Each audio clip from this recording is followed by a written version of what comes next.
students. Welcome to Plexus Ortho Exam Corner. Here we discuss everything and anything about ortho MCQs and everything related to ortho exams.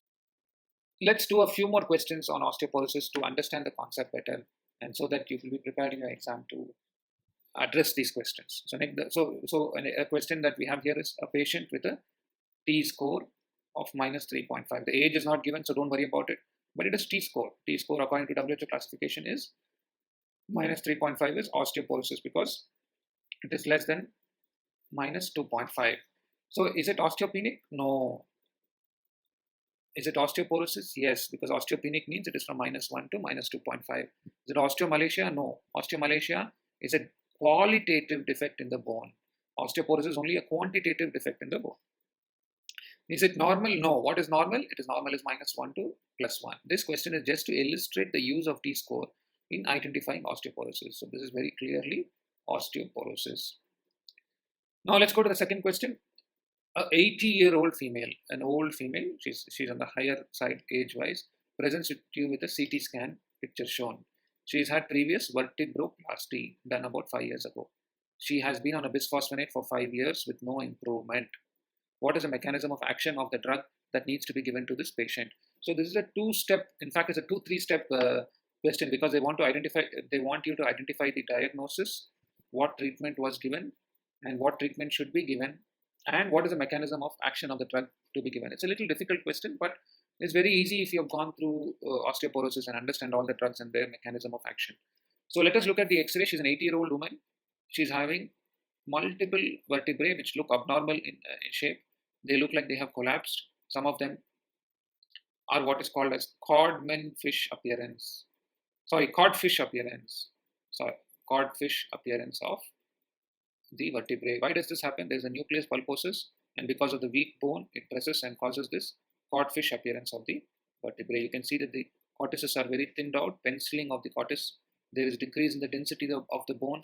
It looks more blacker and less whiter. If you can see, these cortices in the spinous processes look much thicker compared to the vertebral body. Why does the vertebral body fracture so easily? Because the cortex itself is weak, and therefore they tend to fracture early in osteoporotic fractures. So the patient has undergone previous vertebroplasty. This can be seen here. What is vertebroplasty? So this is the normal vertebra. When the vertebra collapses, we do what is called as a vertebroplasty. That is, you go into the vertebrae and you inflate the vertebrae with a balloon and restore the height of the balloon, and this is called as vertebroplasty. It is no longer done very commonly, but this is something which is historical and you should remember it. So it is called as vertebroplasty. So she's had multiple previous fractures. She's had a previous vertebroplasty. She is having pain and she is having no improvement with bisphosphonate treatment. What will be the treatment option for this patient? As I've said, the second line of treatment with severe osteoporosis and a fracture is teriparatide. How does teriparatide work? It works. What is a teriparatide, or what is the mechanism? It is a recombinant N-terminal parathyroid hormone. That is the option number 4. It is made of 34 amino acids. It's a part of the parathyroid hormone. When given in an interrupted fashion, it has an anabolic function and it builds up bone. Whereas when it is given in an infusion form, it causes bone absorption and it causes catabolism of the bone. So the first option says calcium supplementation. It's irrelevant. You must understand calcium is not a standalone treatment. It is only a supplement and has to be given in every patient. And how much to give? About 1,200 milligrams of calcium every day to all patients, and about 800 international units of vitamin D has to be given in combination as a supplement. What is the drug which inhibits farnesyl pyrophosphate synthase? It is a bisphosphonate. So already bisphosphonate has not worked, so we don't want to use bisphosphonate again. What produces a toxic analog of ATP? Again, bisphosphonate. These are the two mechanisms of actions of bisphosphonate. Therefore, these two have already been tried and they don't seem to be working for this patient, and therefore we have to move on to the next level of treatment and use teriparatide. Let's move to the next question. Which of the following statements regarding BMD is true? So by now you know you have these true or false questions have to be read in detail. You have to keep in mind whether it is true or false, and then read the statements and make sure you're marking the correct answer. So let's go to the first statement. The Z score is a BMD related to normal young matched controls. Is it true? No, it is false. Why Z score? is the BMD relative matched to similarly aged patients. So normal young matched is called as T-score. Remember, T comes before Z in the alphabet, and therefore T is younger patients and Z is older patients. This is how I remember it. It's a good mnemonic to remember T-score and Z-score. The T-score is the BMD matched to similarly aged control. The second option also is wrong because just now we spoke about T-score is matched to normal young adults. So it is false. Osteopenia is T-score between -1 to -2.5. Yes. So T-score between -1 to +1 is normal. -1 to -2.5 is osteopenia, and -2.5 less than -2.5 is osteoporosis. So this is probably true, and so we'll look at the other options and come back to this. What is the fourth option? Osteopenia is Z-score between -1 to -2.5. First of all, osteopenia cannot be on the basis of Z-score, and it is based on T-score. So therefore, this statement is false. Osteoporosis is Z-score less than -2.5. Again, it is false because osteoporosis is based on T-score and not on the T-score. So therefore, the correct option here is osteopenia is T-score between -1 to -2.5. This is the true statement regarding bone marrow density. And how is bone marrow density tested? It is tested through two mechanisms. One is called as a DEXA scan, and the other test you can use is called as a quantitative CT scan. So what is DEXA scan? DEXA scan is dual energy X-ray absorptiometry. What are the locations the DEXA scan is done? One is proximal femur, right? Vertebral bodies. And the third location is distal radius or distal forearm. Let's move on to the next question. This is an interesting question. I think sclerostin has been asked in your exams quite frequently. I mean, it's been asked here and there. So it's important to remember this concept because a new drug has been developed based on this sclerostin. So we'll read the question carefully. Which of the following following is true regarding sclerostin? First statement.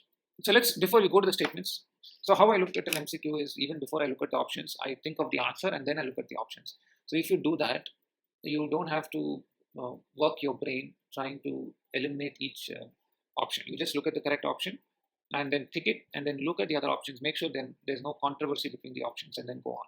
So this is the easiest way. In many cases, you may not know the question or the answer to the question. Then you have to look at the option and use the elimination method to cut off options and then choose the right option. So let's go to the question. Which of the following is true regarding sclerostin? Let's look at the first option.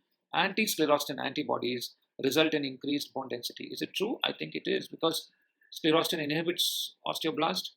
Anything that inhibits sclerostin will increase bone density because it will stop the inhibition of osteoblast, and therefore osteoblasts can do their work and improve bone density. Now let's look at the other options. Sclerostin induces osteoblastic differentiation. No, it inhibits osteoblastic differentiation. Sclerostin inhibits osteoblast and osteocyte apoptosis. No, it does not. It only inhibits osteoblast differentiation and function. SOST mutations have been linked to hereditary osteoporosis. False, because we know that SOST or a sclerostin mutation is responsible for bone density to increase. That is, it causes sclerosis, it causes increased bone density. Therefore, the correct option is the first one, that is anti-sclerostin antibodies result in increased bone density. What is the drug which is used? What is monoclonal antibodies? It's called rosomuzumab. It's a newer drug used as a subcutaneous injection to treat osteoporosis. Cut. Let us move on to the next question. It says a 75-year-old woman presents with acute severe back pain after sustaining a mechanical fall. So already you must be thinking about vertebral fractures. She denies pain in her buttocks or legs. So what it means is that with a back pain, if you have buttocks or leg pain, it indicates some kind of spinal cord compression or nerve root compression. On physical exam, she has point tenderness over the L1 spinous process. So look at the figure A that they have shown. Which of the following statements is true? Make sure you read the question properly to make sure what they actually want regarding her underlying metabolic condition and associated pathology. So what is the diagnosis? Her underlying pathology is osteoporosis. Why? Because she's more than 75 years old, she's had a fall, and she's probably fractured her vertebrae. If you can see her L1 vertebrae, this is the inferior end plate, this is the superior end plate, and compared to the other vertebra, you can see that the superior end plate of L1 vertebra has collapsed. Whereas you can see that this is in the form of a reasonable square form. The other vertebrae are in the form of a square. So this is called as codfish vertebrae. It's called as codfish vertebrae. This indicates there has been a fracture. So what is the diagnosis? What is the underlying metabolic condition that she has? It is called osteoporosis. So osteoporosis definition is with the help of the WHO definition or classification of T-score and Z-score. We have seen that extensively in our previous questions. So let us look at the options available. The first option is her underlying metabolic condition leads to decreased bone quantity with normal bone quality. Very important concept. So this is probably true. We know that osteoporosis is a quantity disease rather than a quality disease. How much of the quantity of the bone has to be absorbed or become osteoporotic to be visible on the radiology or X-ray? 30% of the bone has to be resolved to be visible on the X-ray, whereas a bone scan detects these things a little earlier. The second option is a DEXA score of minus 2.1 would confirm the diagnosis of osteoporosis according to WHO. Is it true? No. We know very clearly that minus 1 to minus 2.5 is osteopenia, whereas anything less than minus 2.5 is osteoporosis. So therefore here the DEXA score is minus 2.1. That should be T-score, and this would indicate it is osteopenia and not osteoporosis. So this statement is false. So we can rule out this statement. The third statement, a 25 hydroxy vitamin D level of 60 nanogram per liter in this individual will confirm the diagnosis of osteoporosis according to the WHO. Absolutely false, because vitamin D or calcium levels have no bearing on the diagnosis of osteoporosis. Calcium, let's look at the fourth statement. Calcium supplementation is not indicated in this patient. Calcium supplementation must be given in every single patient, and it is an additional treatment, and it is not the first line of treatment for osteoporosis. Calcium supplementation is indicated in this patient, so therefore this statement is also false. So the correct answer is statement 1, where her underlying metabolic bone condition, which is osteoporosis, leads to decreased bone quantity and normal bone quality. So let's move on to the next question. An 80-year-old female presents with an intertrochanteric fracture. So we already know that now intertrochanteric fracture in an 80-year-old is a osteoporotic or a fragility fracture, and especially so because she has fallen from a standing height. She is on the following medications. Which of them is most likely to have caused the underlying problem? So she's 80 years old and she's been taking some drug, and so basically they're asking which one of these drugs can cause osteoporosis. So let's go over this table, which shows us which are the drugs which cause osteoporosis. It's a very important table. You have to remember it. You have to remember these drugs which cause osteoporosis. Is very important for your exam. The first drug that can cause osteoporosis is phenytoin. The second group of drugs is cancer drugs, antineoplastic drugs. The third group of drugs is selective serotonin reuptake inhibitors, fluoxetine, sertraline, paroxetine. The third group of drugs is antiretroviral therapy, and more specifically protease inhibitors. Protease inhibitors. Next, cyclosporin. Long-term diuretic usage, furosemide. High-dose methotrexate. Omeprazole. Glucocorticoids. Unfractionated heparin and low molecular weight heparin used for a long time. And thiazolidinediones, which are anti-diabetic drugs, and these are known to cause osteoporosis as well. So the only drug which causes osteoporosis and is there in our answer is phenytoin. So the answer is phenytoin. Simvastatin, statins do not cause osteoporosis. Aspirin or NSAIDs and other painkillers and blood thinners do not cause osteoporosis. Atenolol does not cause, beta blocker does not cause, and multivitamin tablets also do not cause osteoporosis. So the answer for this question is phenytoin. So let's move on to the next question. Which of the following pharmacological agents has been associated with the potential of osteosarcoma? This is again a factual based question. You either know it or you don't know it. So let us look at all the options. Ergocalciferol, vitamin D. Does it cause osteosarcoma? No, I don't think so. Let us look at the other options. Bisphosphonates. What is the complication of bisphosphonates? It causes atypical subtrochanteric fractures, esophagitis, osteonecrosis of the jaw. Does it cause osteosarcoma? No. Monoclonal antibody against rankle. So which drug is a monoclonal antibody against rankle? It's denosumab. It has multiple complications, but none of them are osteosarcoma. What is the fourth option? Recombinant parathyroid hormone or The other name for it is teriparatide. It's a recombinant parathyroid hormone. It has a potential for osteosarcoma and especially so in Paget's disease. Therefore, it should not be given in Paget's disease. So the answer for this question is teriparatide or recombinant parathyroid hormone. Let's move on to the next question. A 55-year-old healthy postmenopausal woman presents to you for advice regarding osteoporosis. What amount of calcium and vitamin D supplementation should be provided to her? So it's a very straightforward question. You should all know that all osteoporotic patients must be supplemented with calcium and vitamin D. What is the amount you should give? Calcium should be from 1200 milligram to 1500 milligram per day, and vitamin D should be from 800 to 1000 international units per day. So which is the correct answer among the options available? It is option number 1, calcium of 1200 milligrams per day and vitamin D of 800 international units per day. So very obvious, straightforward question. This all of you must know. So moving on to the next question. A 52-year-old woman who is not on any hormone replacement therapy falls from a standing height. This is a very important part of the question. So any patient who sustains a fall from a standing height and develops a fracture, or by a trivial injury and develops a fracture, one must suspect osteoporotic fractures or fragility fractures. So she sustains an injury seen in figure A. So this is the injury. So already you can make out that this is a fragility fracture or osteoporotic fracture of the distal radius. What are the 3 most common locations where osteoporotic fractures occurs? Vertebral fractures are the common ones, proximal femur intertrochanteric fractures, and distal radius fractures. These 3 are very common osteoporotic fractures. So a review of her medical history reveals that she carries a diagnosis of osteoporosis, which they're obviously giving the answer, and her latest T-score is -3. So basically it is less than -2.5, so therefore she is in the osteoporosis bracket. How much calcium should she have been consuming on a daily basis prior to sustaining her injury? So we just discussed the appropriate amount of calcium that she should consume is about 1200 to 1500 milligram. I think 1200 is a more appropriate answer, even though they've also given 1500.